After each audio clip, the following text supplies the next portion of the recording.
Um bom dia, uma boa tarde, uma boa noite a todos que estão nos ouvindo. Estamos aqui reunidos para tratar de um tema bastante importante sobre a proteção previdenciária do trabalhador intermitente. Eu gostaria, antes de tudo, de agradecer muito ao convite dos ilustres professores e colegas Luiz Antônio e José Maia, que me honraram muito com o convite para tratar de um tema que é bastante relevante, sobretudo no momento atual que nós estamos vivendo de pandemia, em função do combate ao Covid-19, sobre essa grande questão entre a proteção previdenciária do trabalhador intermitente. Eu procurei dividir a nossa apresentação em 4 partes. A primeira parte tratar brevemente de uma evolução histórica da justificação apresentada sobre o tema. A segunda parte, falar um pouco mais sobre o trabalhador intermitente e o custeio da sua proteção previdenciária. A terceira parte, falarmos sobre o custeio da proteção previdenciária, mas em números.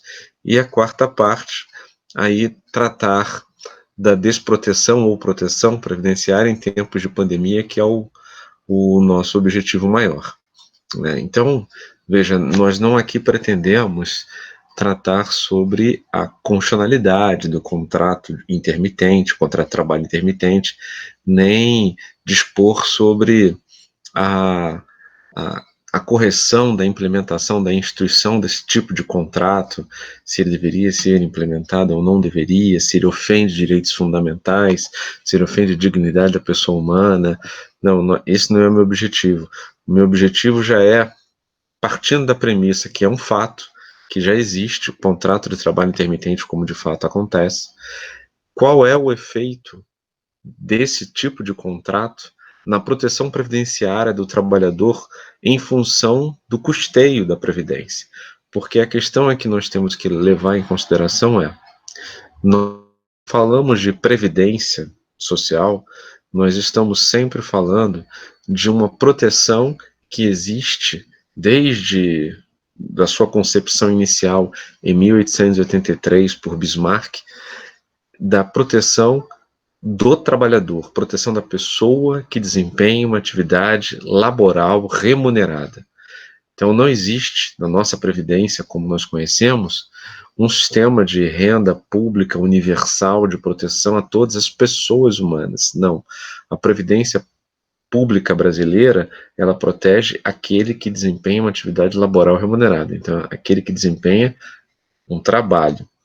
Esse é o que nós chamamos de segurado obrigatório do regime geral da Previdência Social, que é um regime necessariamente residual, todo aquele que desempenha uma atividade remunerada e não possui um regime próprio de previdência social, ele possui e ele estará protegido pelo regime geral da Previdência Social, que é gerido pelo Instituto Nacional do Seguro Social, que é o INSS.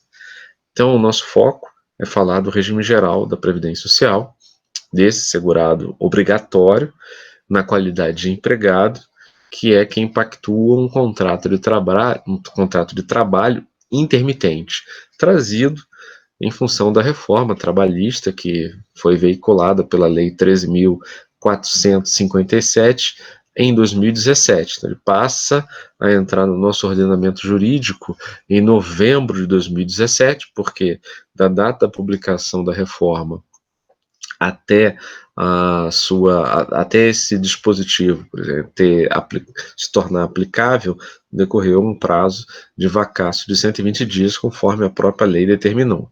Então, em novembro de 2017, passa a se tornar eficaz essa nova modalidade de contratação do contrato de trabalho intermitente. Então, foram alterações que foram implementadas na CLT, no artigo 443, sobretudo no parágrafo 3º, que trata do disciplina do contrato intermitente, que nós vamos ver esse dispositivo já, e do artigo 452-A na CLT, e todos implementados por essa Lei 13.457 em 2017.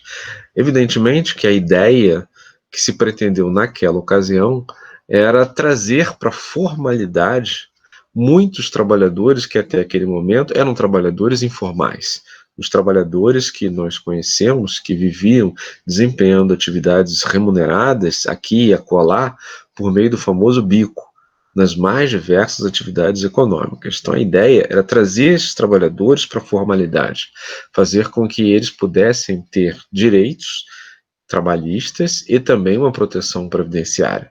E com isso, viabilizar o aumento dos postos de trabalho, né, e estimular de alguma forma, né, o desenvolvimento econômico que nosso país estava, naquela ocasião, com o objetivo de voltar a ter, né, porque estávamos numa situação difícil. Então vem no governo do presidente Michel Temer, na ocasião, ser implementado com essa ideia. Então, apenas eu coloco no slide que existem inúmeras ações diretas de inconstitucionalidade, exatamente tratando sobre os mais diversos pontos da reforma trabalhista, inclusive sobre o contrato de trabalho intermitente. Então tem várias ADIs, eu cito pelo menos 5 aí no slide, que tratam, que buscam exatamente o pronunciamento do Supremo Tribunal Federal com relação à constitucionalidade desse contrato de trabalho intermitente. Então, mas não vamos aqui entrar nesse ponto, apenas trago para que fique o registro, né? E uma das questões que mais se trata do contrato de trabalho intermitente, dos grandes óbices, inclusive até mesmo protagonizado pelo Ministério Público do Trabalho, pela própria Associação Nacional dos Procuradores do Trabalho, é que o contrato de trabalho intermitente ele não assegura ao seu trabalhador, ao menos no mês, o recebimento de um salário mínimo. Então é possível que esse trabalhador venha, eventualmente, num determinado mês, não receber um salário mínimo, porque o trabalho intermitente é aquele que necessariamente ele alterna entre períodos de atividade e de inatividade. E isso nos mais diversos setores econômicos, né? O que tem predominado é na área de serviços, a grande contratação de trabalhadores intermitentes, mas você pode encontrar o trabalhador intermitente em várias áreas do setor econômico. A única área que a própria CLT optou por ressalvar foi dos aeronautas. Então, nesse ponto, não pode se optar ou se pretender instituir o contrato de trabalho intermitente. Mas que existe também toda uma discussão por que escolheu apenas os aeronautas, se o objetivo era tratar de categorias que já fossem regulamentadas por lei, existem muitas outras, né, para serem incluídas aí também no rol de exceção a possibilidade de adoção do contrato de trabalho intermitente. Mas, enfim, ele já é uma realidade e o nosso objetivo aqui é tratar exatamente das consequências da adoção dessa forma de contratação. E é exatamente o ponto de que é possível uma pessoa ser contratada por essa modalidade e no final do mês não oferir um salário mínimo, é que nós teremos consequências decorrentes disso. Por quê? No âmbito da proteção previdenciária, nós sabemos que nenhum benefício que substitua a remuneração, ele pode ser concedido num valor inferior ao salário mínimo, assim como ele também não pode ser concedido acima do teto máximo assegurado pelo regime geral, que hoje em dia está em torno de 6.100 e poucos reais. Nós estamos falando em maio de 2020, então é algo em torno de 6.100 e poucos reais. Então, nós ficamos em 1.045, que é o valor do atual salário mínimo, né, até 6.101. Dessa forma, se alguém recebe menos do que um salário mínimo, até a implementação dessa situação, desse tipo de modalidade, se esse alguém fosse um contribuinte individual, que é um autônomo, um equiparado autônomo, um empresário, que é aquele que desempenha atividade sem vínculo de emprego, sem subordinação a um ou mais a um ou mais tomadores de serviço, essa pessoa ela já por determinação da legislação previdenciária de custeio, era obrigada a fazer um aporte, um complemento da diferença de base de cálculo. Se ele recebesse R$1.000, ele teria que complementar com 45 como base e utilizando a alíquota correspondente. Então, isso já existia para o contribuinte individual. A novidade é que essa complementação não existia para o empregado. E é exatamente esse ponto que é inserido nessa sistemática nova, porque o contrato de trabalho intermitente é para a Previdência Social, esse trabalhador, ele vai se filiar ao regime geral da Previdência Social na qualidade de segurado empregado. Nós temos 5 espécies de segurados obrigatórios. Existe o empregado doméstico, existe o contribuinte individual, o trabalhador avulso e o segurado especial. Então, esse trabalhador intermitente, ele vai se filiar ao regime geral na qualidade de segurado empregado. É um contrato de trabalho diferente, atípico, mas é um contrato de trabalho, portanto, a pessoa se filia ao regime geral na qualidade de segurado empregado. E no momento em que surge essa novidade, com a reforma trabalhista lá no finalzinho do ano de 2017, não havia ainda nenhuma previsão de obrigatoriedade de complementação, eventualmente, se esse trabalhador recebesse um valor inferior ao salário mínimo. Ocorre que, exatamente, quase nesse momento em que vem à tona, que se torna eficaz essa reforma, em novembro desse ano, 2017, eis que se publica uma medida provisória, a medida provisória número 808, que ela nasce praticamente também no mesmo mês, em novembro de 2017. Essa medida provisória, ela faz uma alteração e insere na CLT, no seu artigo 911, nós vamos ver esses dispositivos todos, ela insere a obrigatoriedade desse contrato, desse trabalhador intermitente, complementar o valor que ele, se ele eventualmente recebeu uma remuneração inferior ao salário mínimo, então ele tem que complementar a diferença de base de cálculo entre a remuneração dele até o valor do salário mínimo a título de contribuição previdenciária, para que esse mês que ele recebeu num valor inferior ao salário mínimo possa contar como tempo de contribuição, porque se ele não fizer, esse mês não contará para efeito de carência, para efeito de manutenção, início e manutenção da qualidade segurada, não vai contar para cálculo do benefício e nem tempo de contribuição, o que era uma situação extremamente inovadora para o empregado, não existia até então. Então, até esse momento, uma pessoa, quando tinha o seu contrato de trabalho assinado, necessariamente uma pessoa que teria proteção previdenciária.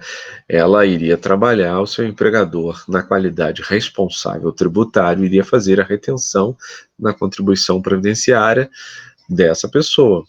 E a proteção previdenciária dela estaria garantida em função dessa retenção, porque o custeio estaria garantido e seria realizado pelo próprio empregador.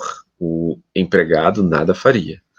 No entanto, com o advento desse contrato de trabalho intermitente, passa a ter responsabilidade em função dessa necessidade de complementar a contribuição o próprio empregado. Então, o empregado, aí, na qualidade de trabalhador intermitente, ele vai ter que, no mês que não receber uma remuneração igual ou superior a um salário mínimo, ele vai ter que completar a diferença com uma contribuição nova para poder contar esse tempo como tempo de contribuição.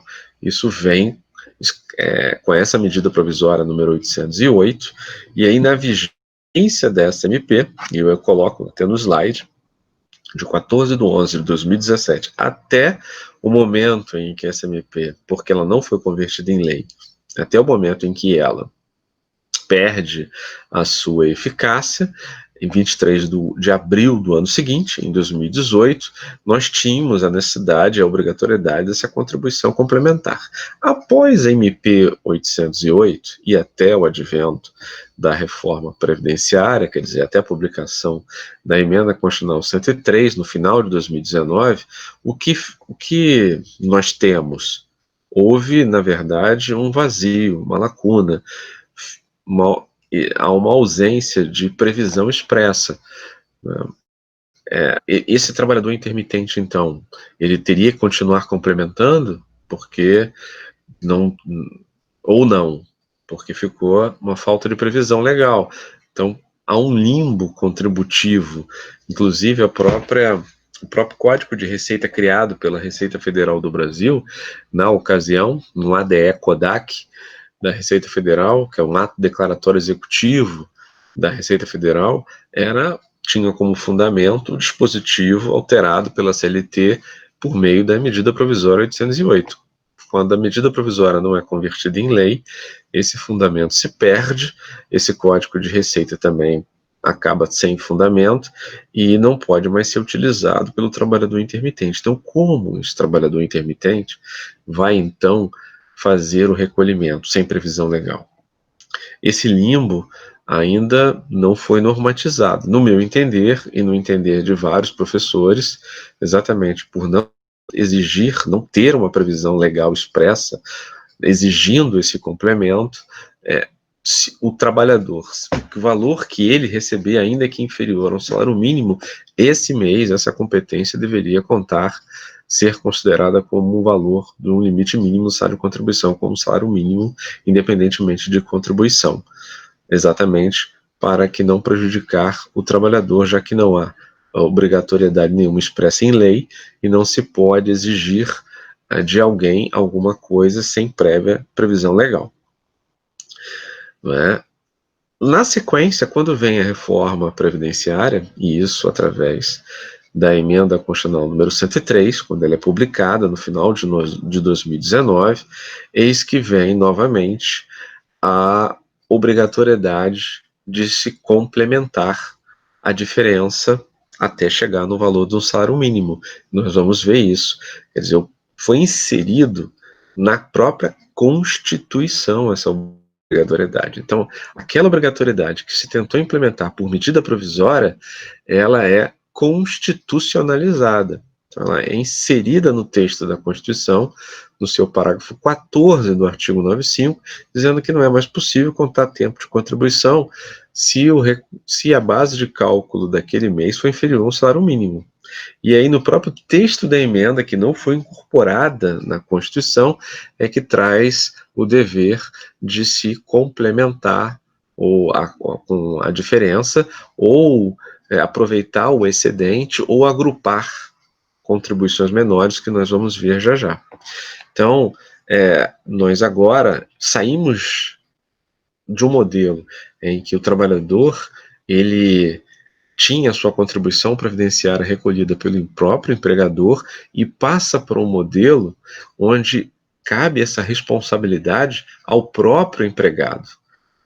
O empregador vai reter uma contribuição sobre o que paga ao trabalhador. Se eventualmente o que o trabalhador receber for inferior ao salário mínimo, cabe ao empregado fazer esse recolhimento. Então, o primeiro ponto que nós temos que ver é que a responsabilidade, então, deixa de ser só do empregador e passa a ser concomitante do empregador e do empregado. O empregado passa a ter que conhecer como fazer esse recolhimento, porque senão nós teremos uma modalidade de um empregado que trabalhou eventualmente durante muito tempo, que pode trabalhar durante anos, e se ele não efetuar esse complemento, todo esse tempo que ele estará trabalhando, não contará para benefício algum. E o reflexo disso é a não concessão de benefício previdenciário. Então, por isso que eu chamo a atenção no meu título, no tema da nossa discussão sobre a proteção previdenciária, a gente fala da desproteção previdenciária do trabalhador intermitente, do não custeio, se eventualmente o trabalhador não recolher, ao não benefício, que é a consequência. a Previdência Social Pública Brasileira ela é eminentemente contributiva desde a emenda constitucional número 20, que se torna pública em dezembro de 1998. Na época, o presidente era o Fernando Henrique Cardoso. Então, nós temos uma questão muito importante a se analisar. Há que haver contribuição para que esse trabalhador possa receber o valor do seu benefício. Então, nós temos que saber agora como esse trabalhador vai fazer essa contribuição. Então, vamos lá. Esse é o contrato de trabalho que nós conhecemos, foi alterado lá na CLT, no artigo 443, que já existia sobre o contrato de trabalho, aí foi incluída a possibilidade de se instituir o trabalho intermitente, cujo conceito está no parágrafo 3º, que é uma modalidade nova de prestação de serviço com subordinação, por isso é empregado, só que de forma não contínua. Então é diferente do contrato de trabalho que nós já conhecemos, com aqueles elementos fáticos jurídicos que configuram uma relação de emprego. Aqui não há continuidade, porque pode existir alternância entre períodos de atividade e períodos de inatividade. A única coisa é que isso deve ficar determinado em horas, dias ou meses, não é? E o próprio dispositivo, como eu mencionei, excetua os aeronautas, regidos por legislação própria. E aí, no artigo 452A, também da CLT, né, ele detalha um pouco mais sobre essa novidade, esse novo contrato de trabalho, dizendo que ele tem que ser celebrado por escrito, deve conter especificamente o valor da hora de trabalho, que não pode ser inferior ao valor hora do salário mínimo, ou aquele devido aos demais empregados do estabelecimento onde ele vai desempenhar a mesma função. E diz que o empregador, veja, no parágrafo 8º, cabe ao empregador efetuar o recolhimento da contribuição previdenciária desse trabalhador intermitente. A única coisa é que esse empregador vai fazer essa retenção adotando como base de cálculo o valor que está sendo pago a esse trabalhador intermitente. Então, se infelizmente esse valor que está sendo pago em todos os momentos do mês que ele prestar o serviço, se somados, der um valor inferior ao salário mínimo, caberá a esse empregado fazer o complemento. Então, aqui nós temos, no parágrafo 8º, por determinação da própria CLT, a responsabilidade tributária pelo recolhimento da contribuição previdenciária com base na remuneração paga do empregador, como já era praxe. Já sempre foi assim, com fundamento na Lei 8.212. E aí vem, né, a MP 808, como eu mencionei, também nesse mês de novembro de 2017, lá inserindo na CLT um dispositivo novo, no artigo 911-A. Esse artigo, ele, veja como ele coloca no parágrafo 1º a expressão poderão, eu até coloquei destacado em vermelho. Então, os segurados enquadrados como empregados que no somatório de remunerações auferidas em um ou mais empregadores no período de um mês, independentemente do tipo de contrato de trabalho. Então, aqui, veja, não se refere apenas ao contrato de trabalho intermitente. Então, contrato de trabalho tempo parcial também estaria aqui. Receberem remuneração inferior ao salário mínimo mensal poderão recolher ao RGPS a diferença entre a remuneração recebida e o valor do salário mínimo mensal, em que incidirá a mesma alíquota aplicada à contribuição pelo empregador. Então, veja, aqui é uma situação interessante. A legislação não obriga o trabalhador a complementar. A única questão é que no parágrafo 2º, a legislação traz a consequência desse não complemento. Veja, na hipótese de não ser feito o recolhimento complementar, o mês em que a remuneração total recebida pelo segurado de um ou mais empregadores for menor que um salário mínimo mensal, não será considerado para fins de aquisição e manutenção da qualidade de segurado do RGPS, nem para cumprimento do período de carência para concessão dos benefícios previdenciários. Então, na época, aqui, ele colocava situações bem graves. Então, a pessoa nem começava, ela está trabalhando. mas ela nem começava a ser considerada segurado para efeitos de previdência, para efeitos de concessão do benefício. E outra, também nem começava a contar carência para receber um benefício, porque para você receber um benefício previdenciário existem alguns requisitos. Um desses requisitos é que a pessoa tenha qualidade de segurado, né, que é necessariamente o que te vincula como contribuinte, também como beneficiário. Então, você não tem a qualidade de segurado, você nem pode ser beneficiário. E também você precisa de cumprir carência, que é o número mínimo de contribuições exigidas para determinado, para poder fazer jus a determinado benefício previdenciário, além de, eventualmente, o próprio tempo de contribuição.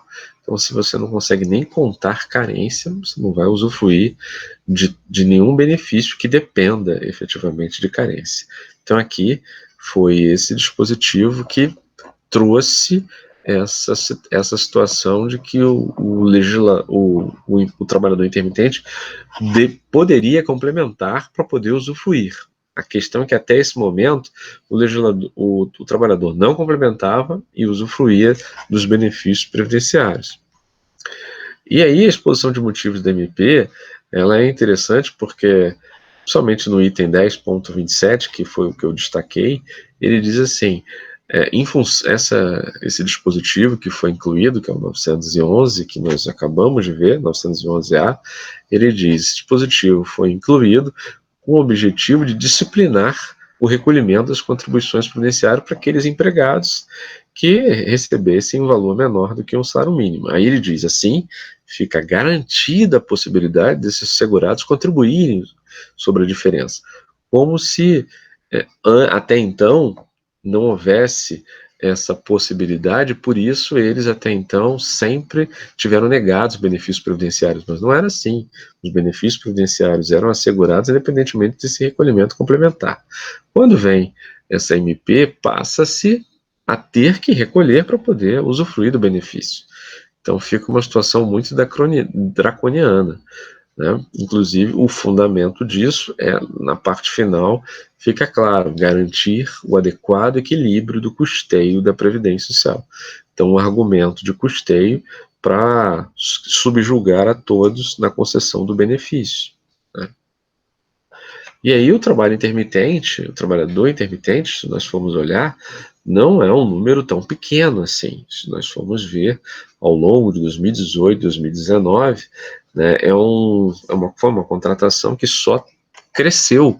Né, em 2018, 50 mil vagas novas surgiram, praticamente 10% de todas as novas vagas foi só de trabalho intermitente, isso segundo dados do CAGED, e em 2019, 85 mil novos contratos de trabalho intermitente, o que representou 13,3% de todas as novas vagas surgidas naquele ano. Então, hoje nós devemos ter algo em torno de mais de 140 mil contratos de trabalho intermitente, quer dizer, hoje que eu me refiro, até antes do surgimento dessa pandemia, que muda completamente a relação de trabalho, né, e atinge diretamente esses trabalhadores intermitentes, que são trabalhadores que, em função dessa alternância, atuam em áreas extremamente sensíveis a essa situação trazida pela pandemia em função da redução drástica da atividade econômica no país e no mundo como um todo. O trabalho intermitente, para o regime geral, ele é considerado como eu mencionei, o trabalhador intermitente como segurado obrigatório empregado no regime geral. Isso está expresso na Instrução Normativa da Receita Federal, número 971 de 2009, lá no artigo 6º, inciso 32. Apesar desse artigo 6º não dizer expressamente, mas eu fiz questão de colocar em vermelho que o responsável tributário pelo recolhimento é o empregador. Nós vimos isso na CLT. Então aqui essa instrução normativa, ela só diz que cabe o recolhimento obrigatório. Então deve contribuir obrigatoriamente na qualidade de segurado empregado o trabalhador contratado mediante contrato de trabalho intermitente. Então, mas quem efetiva o recolhimento é o empregador. Então, o trabalhador intermitente é contribuinte. É ele que sofre o ônus. O empregador é o responsável tributário. É ele que operacionaliza a retenção e o repasse para a Seguridade Social, sob pena de não fazer o repasse, ser considerado em tese como um agente que praticou o crime de apropriação indébita previdenciária, que está lá no artigo 68A do Código Penal. Então, na Constituição, quando vem, como eu mencionei, a reforma previdenciária trazida pela emenda 103, em novembro já de 2019, né, no finalzinho do ano passado, ela introduz um dispositivo novo, um parágrafo 14 no artigo 95. E esse parágrafo 14 diz o seguinte: o segurado somente terá reconhecida como tempo de contribuição ao RGPS a competência, leia, mês, cuja contribuição seja igual ou superior à contribuição mínima mensal exigida para a sua categoria.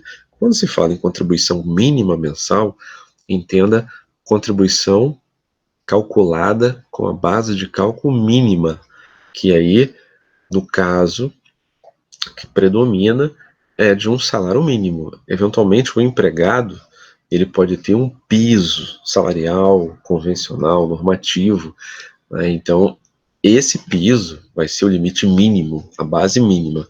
Mas nós vamos ver que o próprio INSS não adotou a questão do piso, porque senão nós teríamos que ficar levando em consideração se cada categoria tem piso, e se tiver piso, vai ter que levar em consideração esse limite. Não, o INSS preferiu padronizar para todos o valor de um salário mínimo. Então, se a pessoa recebe um salário mínimo,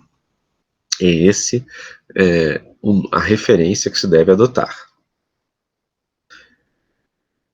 A emenda, e aí na parte, como eu mencionei, que não foi inserida na Constituição, no seu artigo 29, disciplina esse parágrafo 14 até que entre uma lei em vigor. Então, enquanto não houver lei ordinária federal tratando essa matéria, nós teremos o trabalhador intermitente, que é o nosso objeto de estudo, e todo aquele segurado que no mês receber um valor inferior a um salário mínimo, ele terá que, para chegar no limite mínimo de contribuição, ele tem a opção de seguir uma das três alternativas que esse artigo 29 da emenda possibilita. Então veja o artigo 29.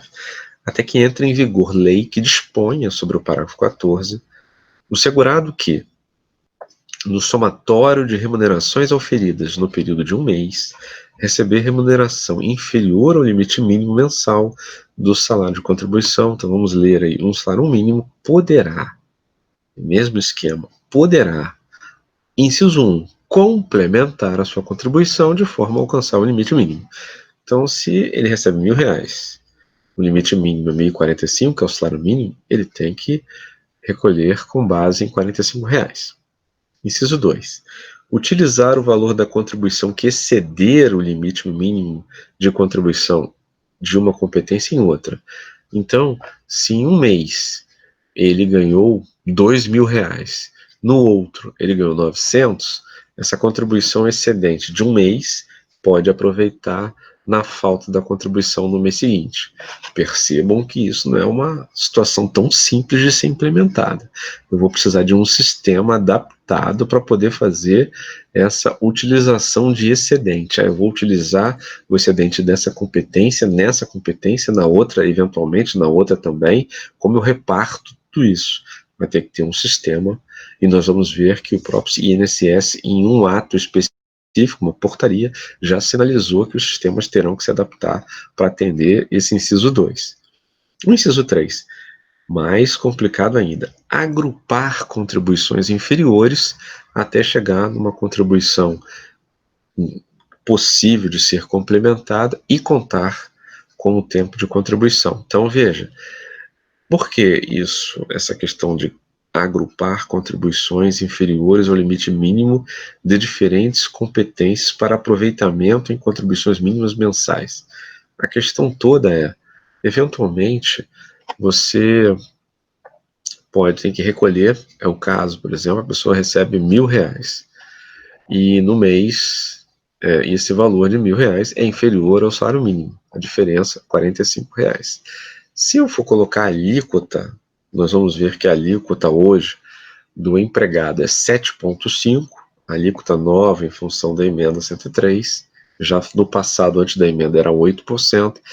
Vou usar a alíquota de 7,5% multiplicado por R$45, vai me dar um valor inferior a R$10. Qual é o problema? Não tenho como recolher um DARF num valor inferior a R$10. Então, eu não tenho como fazer esse complemento no mês. Eu vou ter que, no outro mês, também não vou ter, talvez, como recolher. Como é que eu posso fazer? Eu posso agrupar o pouquinho de um mês, mais o pouquinho do outro mês, mais o pouquinho do outro mês, para poder somar um mês da diferença, e aí eu consigo computar aquele mês como tempo de contribuição. Reparem que também é uma opção dessa do inciso 3, que não é fácil de implementar. E eu preciso, necessariamente, de adaptar os sistemas para poder implementar esse inciso 3 também. Então vamos lá. Reparem, aqui essa portaria do INSS, portaria 230 aqui, de março de 2020, ela traz exatamente as mesmas observações que nós vimos agora no artigo 29 da emenda 103. Essa portaria diz, a partir de 13 de novembro de 2019, data da publicação da emenda, o segurado que, no somatório de remunerações oferidas no período de um mês, receber remuneração inferior ao limite mínimo mensal do salário de contribuição poderá. É o mesmo texto, praticamente, da emenda, então não vamos perder tempo. A portaria traz exatamente o mesmo dispositivo. Vamos ver as consequências, porque é essa portaria que teve a ideia de explicar como o contribuinte vai fazer para poder, o contribuinte, no caso, o trabalhador intermitente, vai fazer para poder atender esse caso. Principalmente o inciso 1, que é o mais viável de se fazer, independentemente da adaptação de sistema, porque eles têm que fazer o quê? Complementar. A única questão é que, para ele complementar, ele tem que preencher um DARF. Normalmente, um trabalhador nessas condições, primeiro que vai ficar muito difícil dele fazer uma contribuição complementar sobre uma base de cálculo que ele nem recebeu, quer dizer, sobre uma remuneração que ele nem oferiu. Se a pessoa ela recebe R$1.000 e já sofreu uma retenção com base em R$1.000, como que ela vai conseguir ter recurso para poder recolher ainda sobre uma diferença de R$45, que pode parecer algo pequeno, mas para quem recebe R$1.000 faz uma diferença. Então, é uma situação bem difícil. Primeiro, de existir verdadeiramente disponibilidade, quer dizer, capacidade contributiva para recolher essa diferença.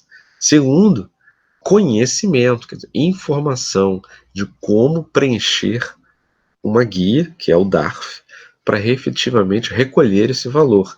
Nós vamos ver aqui que não é tão simples, existem códigos específicos, existem formas de preenchimento específicas que o trabalhador tem que adotar para poder efetuar esse recolhimento e o sistema considerar esse recolhimento como complemento da contribuição dele naquele mês e poder contar esse tempo, quer dizer, aquele mês, como tempo de contribuição. Então não é uma tarefa tão simples assim. Vamos lá.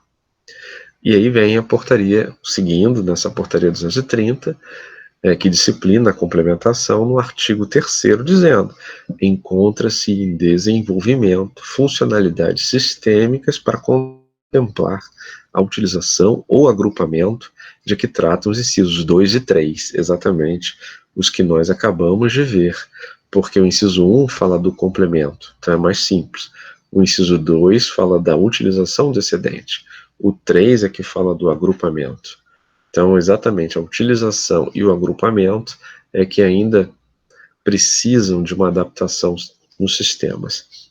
E aí veja a situação clara que a portaria já deixa, caso o trabalhador opte por não fazer o recolhimento. Na realidade, uma opção, ele não faz o recolhimento, não porque ele não quer recolher, mas porque normalmente ele não tem como recolher, não tem recurso e não tem conhecimento, às vezes, de que tem que recolher ou de como fazer.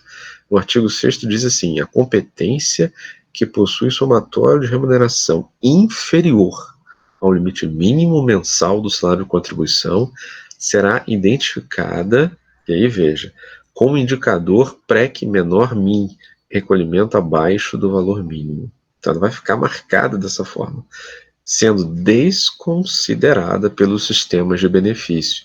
E aí a portaria também do INSS 450 de abril agora de 2020, ela deixa exatamente mais claro ainda quais serão essas consequências, que nós vamos ver já já.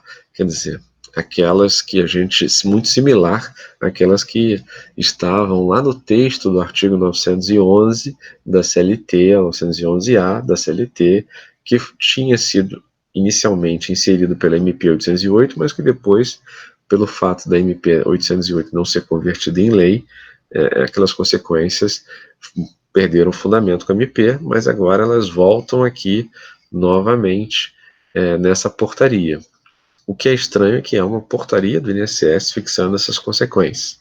Me parece que essas consequências deveriam estar expressas em lei. Então vamos lá.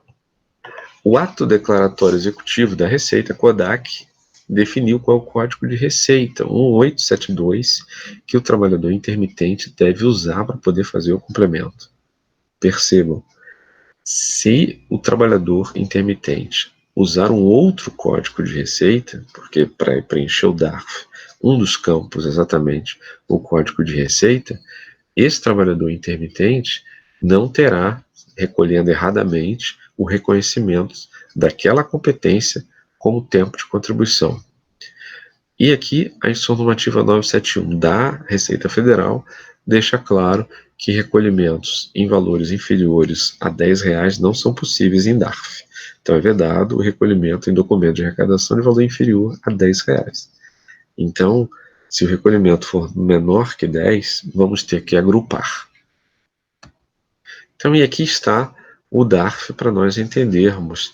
Fica claro aqui, eu deixei isso aqui só para a gente poder explicar melhor, porque existe na própria portaria do INSS combinado com o ADE CODAC, e aqui eu coloco a fonte aqui na Receita Federal para nós consultarmos de como preenche esse DARF. Então, campo 1, nome e telefone segurado.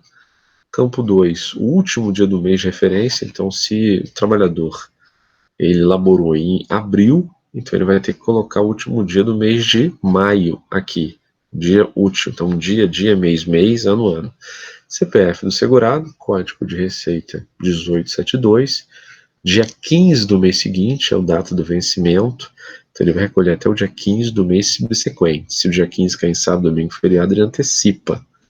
E o valor do principal, eu aqui coloco 3 asteriscos abaixo para explicar.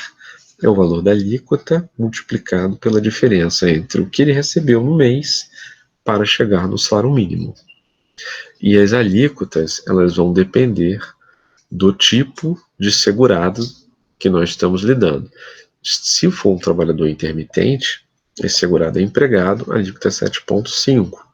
Agora, existem várias outras modalidades de segurado. Como o nosso objeto aqui é tratar de trabalhador intermitente, vamos fixar na alíquota de 7,5%, mas eu coloquei todas para facilitar a análise de quem usar essas informações.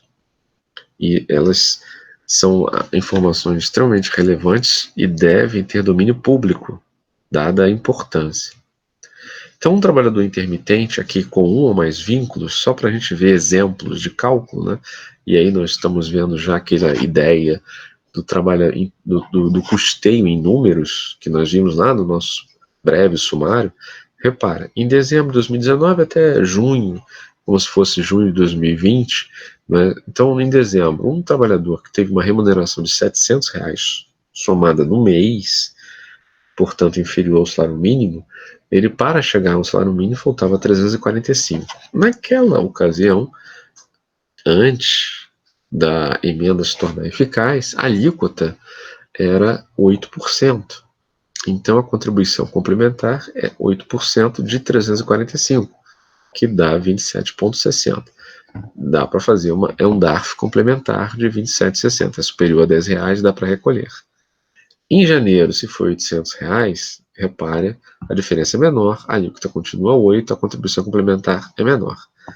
Até fevereiro, a alíquota era 8%. Então, aí nós estamos ainda com uma contribuição complementar de 11,60. É possível fazer por DARF complementar, porque é superior a R$ 10. Quando chega em março, vejam, esse trabalhador recebeu R$ 1.000 no mês. A diferença, então, para o salário mínimo é de R$ 45 e a alíquota já é a alíquota nova, 7,5%. Qual o valor da contribuição complementar? 3,37538 centavos. Tem como ele recolher? Não tem. Aqui ele vai ter que agrupar. E nós vamos precisar dessa alteração no sistema. Em abril de 2020, se for, ele recebeu 911. Vejam, R$ 911 para ele poder chegar ao salário mínimo na 134.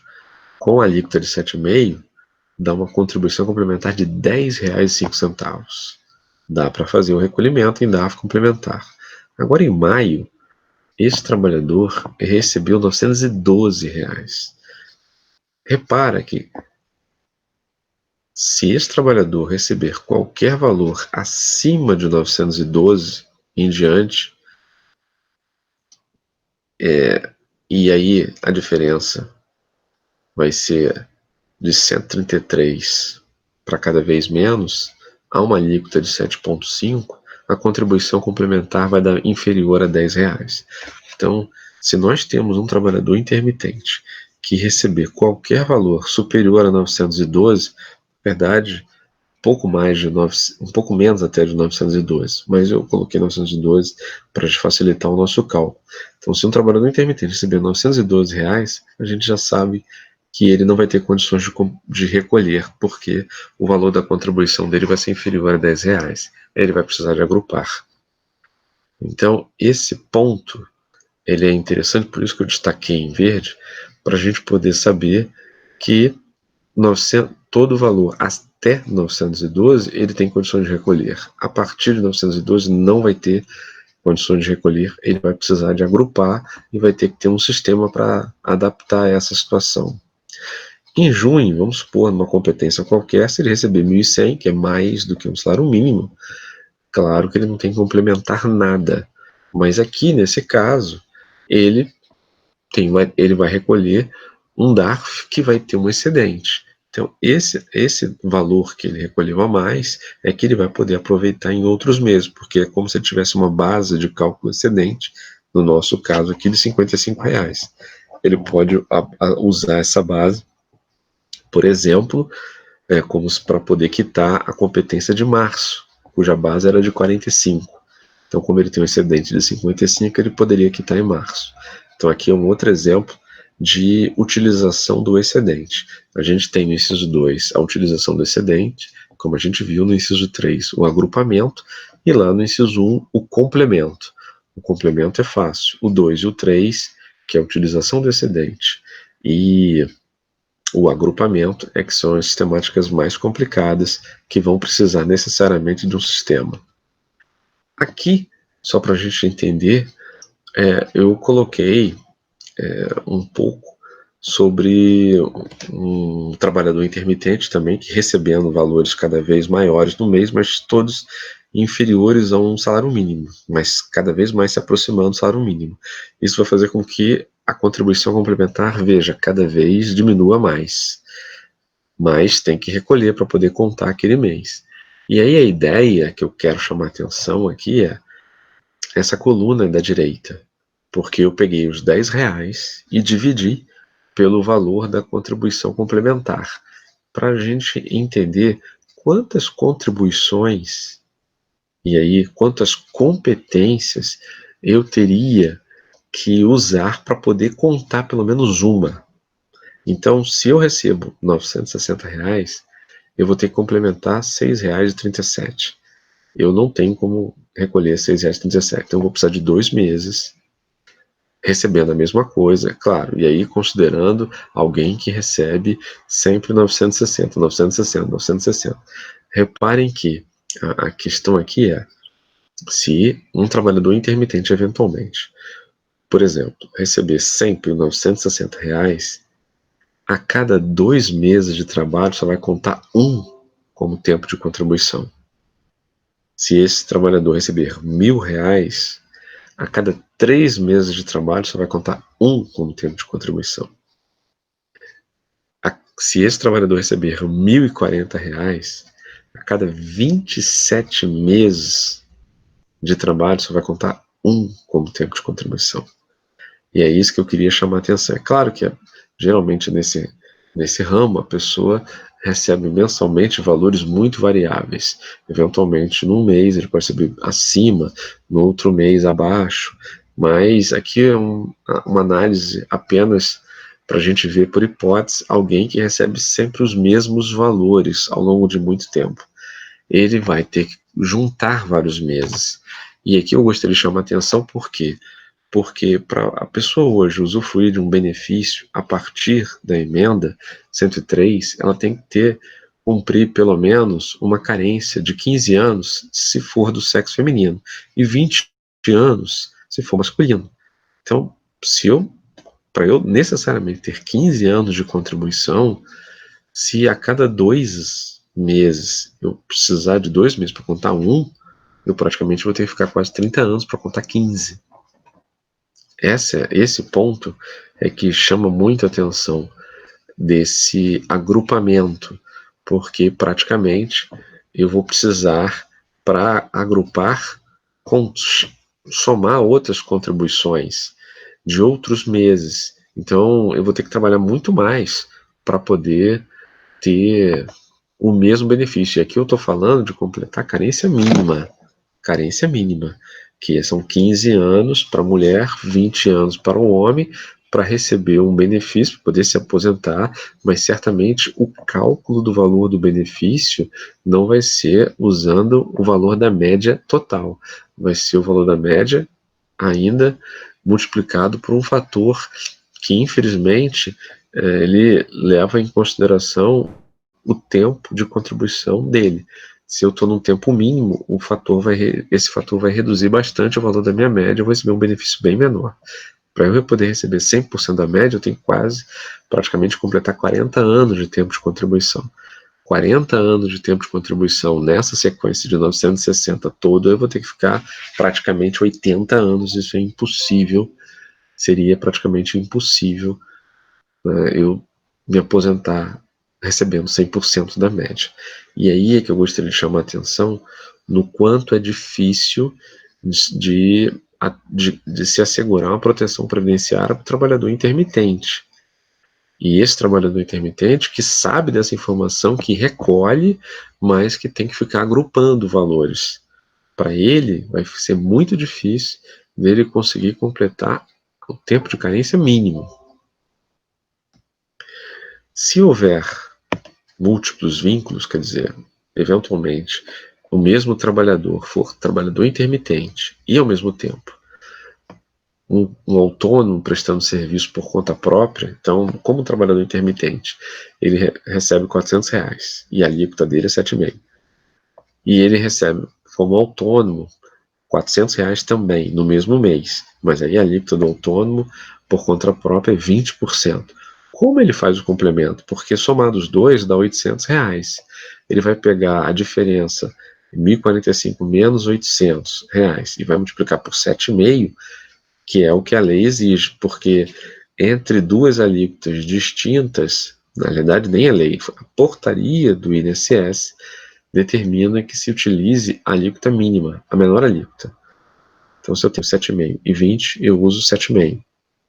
Então, 7,5 vezes 1.045 menos 800, ele vai complementar 18,375. Esse é o complemento.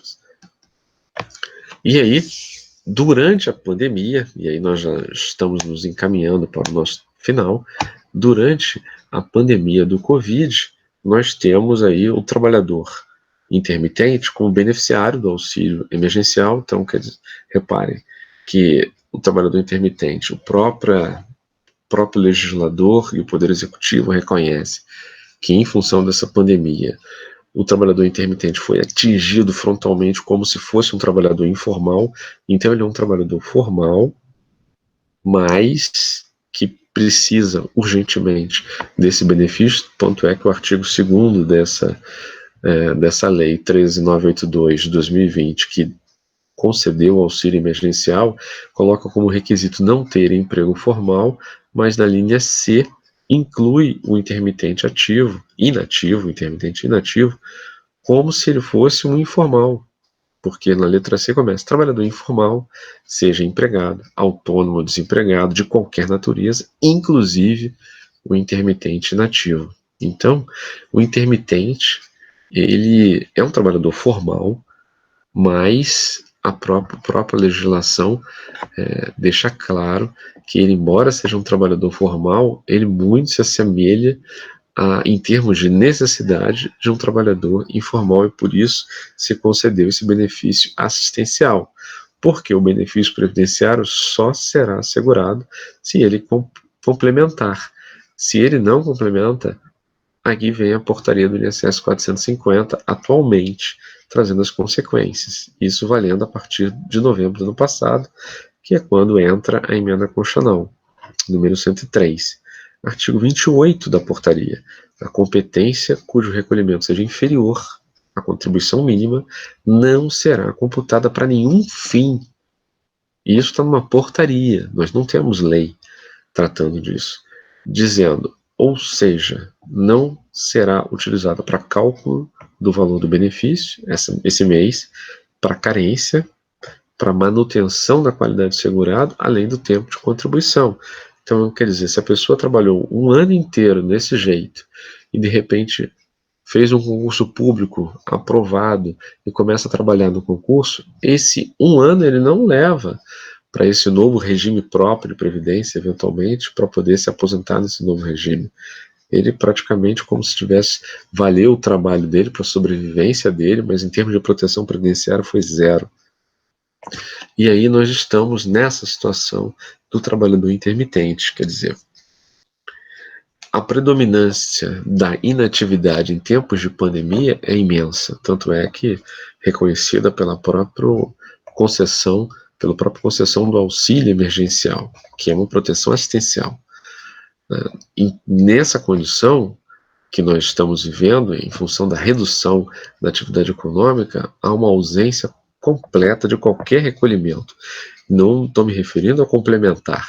Não há o recolhimento básico, porque esse trabalhador está praticamente inativo. Então a desproteção previdenciária é plena. Não vai contar o valor do benefício durante todo esse tempo de pandemia, onde ele está inativo, não vai contar para carência, não conta para manutenção da qualidade do segurado, além do tempo de contribuição. Então são consequências que eu friso aqui, que não foram previstas na Constituição, nem em lei, então apenas nessa portaria 450, que a gente acabou de ver aqui do INSS. Então, o que nós precisamos? Nós precisamos de fazer um redesenho dessa contribuição complementar. Nós precisamos de mudar a forma dessa contribuição complementar, que eu me refiro, para que ela não seja completamente na competência do empregado. A gente tem que criar uma maneira de que ou o contrato de trabalho intermitente seja assegurado no valor de um salário mínimo, e aí o empregador tem condições de reter um salário mínimo, né? Ou nós precisamos de criar no aplicativo do INSS ou um facilitador para preenchimento de DARF dessa diferença, para que o trabalhador intermitente possa efetuar esse recolhimento complementar.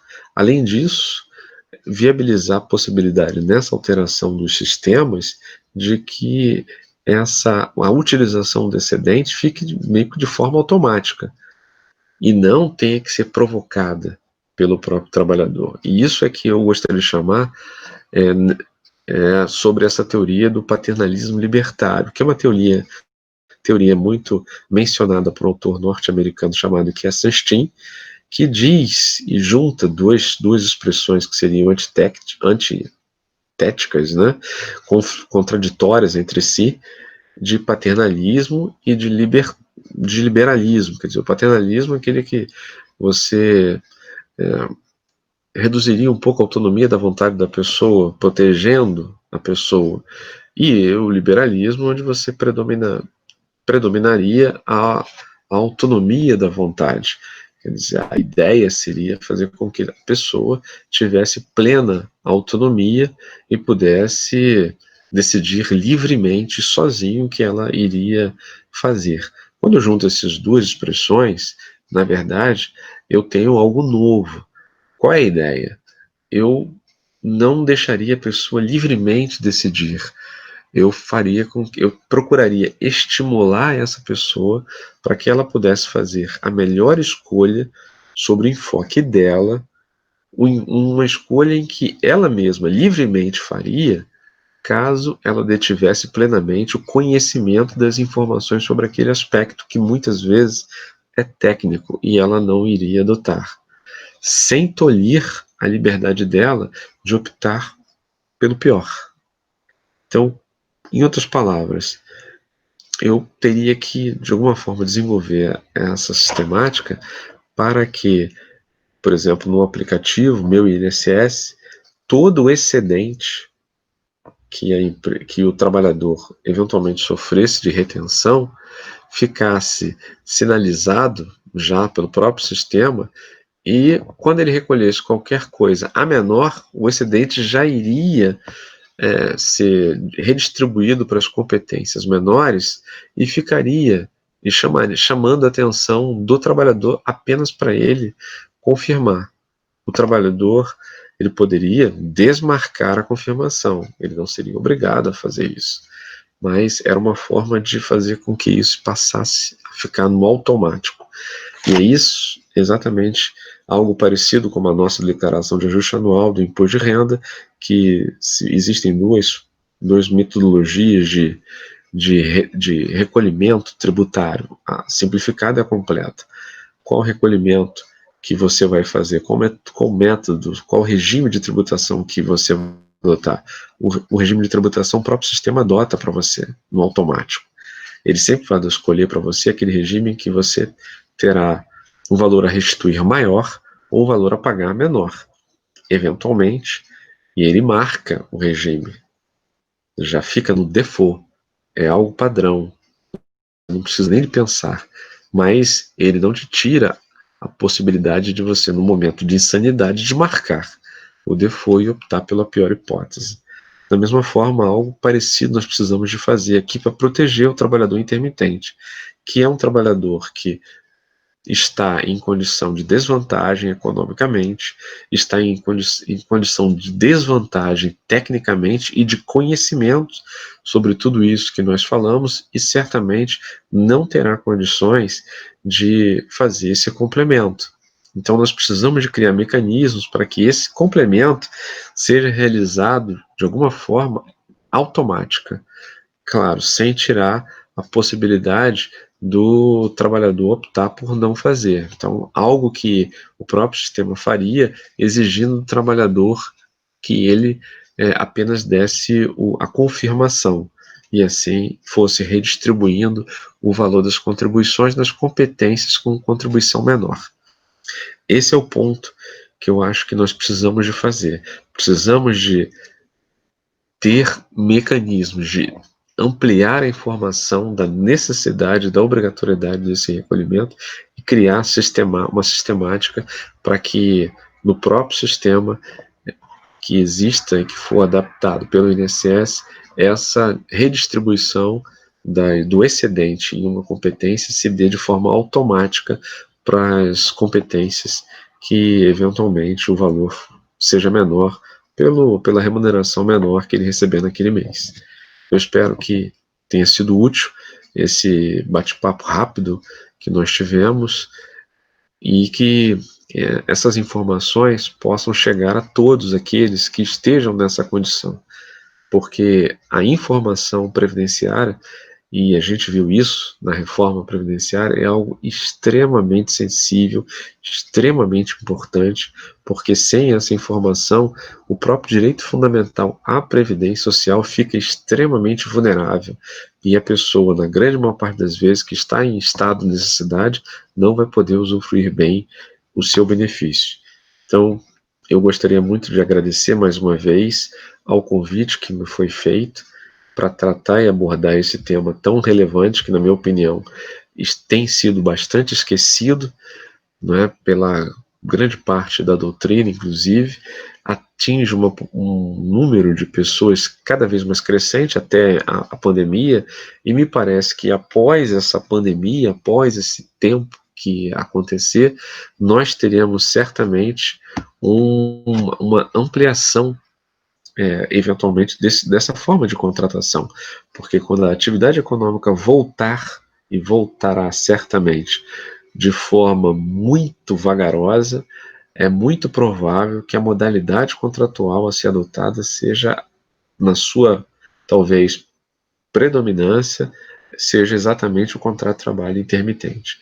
Então, se isso de fato eventualmente acontecer no futuro, nós precisamos de ter essa informação para proteger aquele que entrar nessa modalidade, pelo menos em termos previdenciários, porque, como eu mencionei no início, essa é uma modalidade de trabalho em que nós temos a figura de um empregado, mas sem proteção previdenciária. Para que ele possa ter, ele necessariamente precisa de completar, fazer esse complemento, caso eventualmente ele receba uma remuneração naquele mês inferior ao salário mínimo. Muito obrigado a todos e até uma próxima oportunidade. Felicidades!